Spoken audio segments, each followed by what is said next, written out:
A lot of people always asking themselves, what can I do to be happy?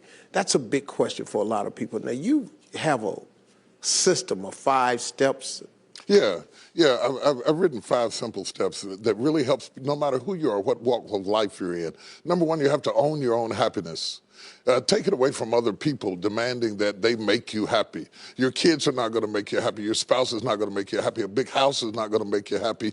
Own your own happiness and be responsible for doing those things that bring joy into your own heart, independently of life and people and money and all of that stuff. Right. It doesn't necessarily give you a happiness. You have to take responsibility of that peace and that joy that lives inside of your heart and not inside of your stuff. Wow. Am I right? Yeah. And the second thing that I think people need to do is challenge their own story, because people torment themselves by how they see their life. They've told themselves a story as if it were the truth when it is really a perspective truth. And sometimes you've narrated a story that you beat yourself to death with. Challenge your own story. Change the way you talk to yourself about who you are and what happened to you and what you're going to do in your life. You wrote the script. Change the story. Change the dialogue. You can, am I right? You know? Yeah. The third thing that I think is very important is to enjoy the journey, not the destination. A lot of us delay our happiness. When I get to this level, when I get my degree, when I get the kids, when I get married, I'm going to be happy. Enjoy the journey. Enjoy the whole step, the whole process. Every day that you get up to strive for whatever it is you're after. You know, I'm a goal-oriented guy. Yeah, absolutely. But you don't celebrate when you get to the finish line. Celebrate all along the way. Celebrate all along the way. Yeah, man. You know, that's so true, because I hear people talking about a million, man. When I make $1 million, I'm going to do this right here. Well, look, if you've been making $25,000 a year, and all of a sudden you're making $100,000 a year, I got news for you, man. You need to go eat a piece of cake and put a candle in it or something, because that's a big jump. And like you say, enjoying the journey is just realizing that there's joy in the process. That, and then I put me on my calendar. Put me on my calendar, because I want my attention too. Because if you don't see yourself as valuable, nobody else will. You know, nobody else will. The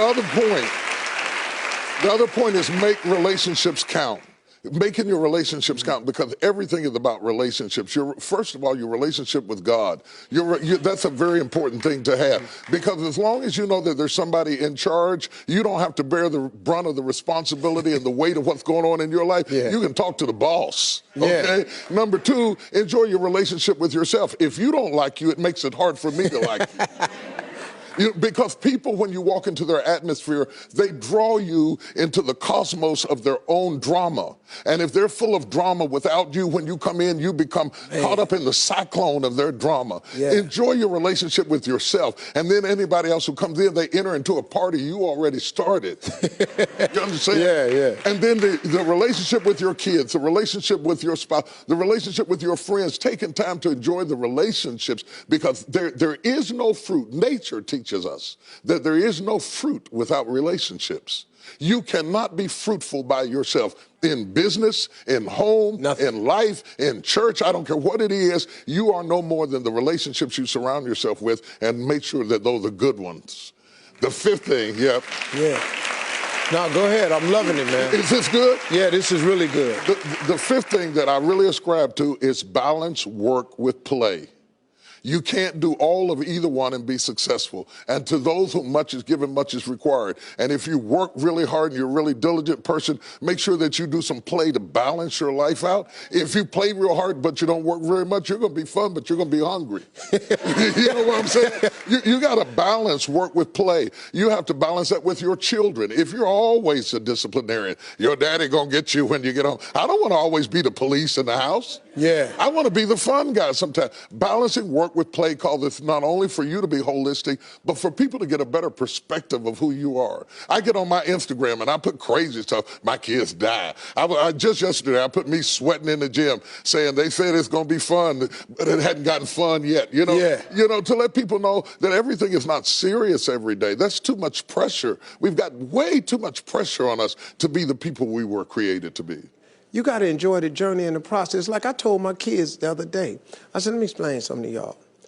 if something happened to me and mama, I want you all to understand, y'all gonna be around the casket crying because I'm not leaving you everything.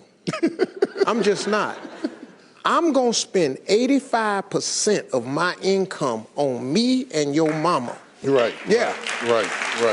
I'm gonna leave about 5–10%. That's it. The rest of the money, me and your mama going somewhere. We can, Dad, we can't go on vacation. No, I want to be just with your mother. Well, here's it's the cool. thing that people don't understand about children. It is not what you leave to them that makes them great. It's what you leave in them. And if you leave enough in them, you don't have to worry about what you leave to them. If you leave more to them than you leave in them, they will run through everything you left to them. Yeah.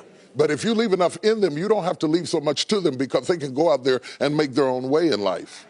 Cool. I'm glad you said that, because now they ain't getting nothing. Coming up next, Bishop T.D. Jakes has a special story to share with us that proves miracles happen right here on earth. Stay with us. We'll be right back.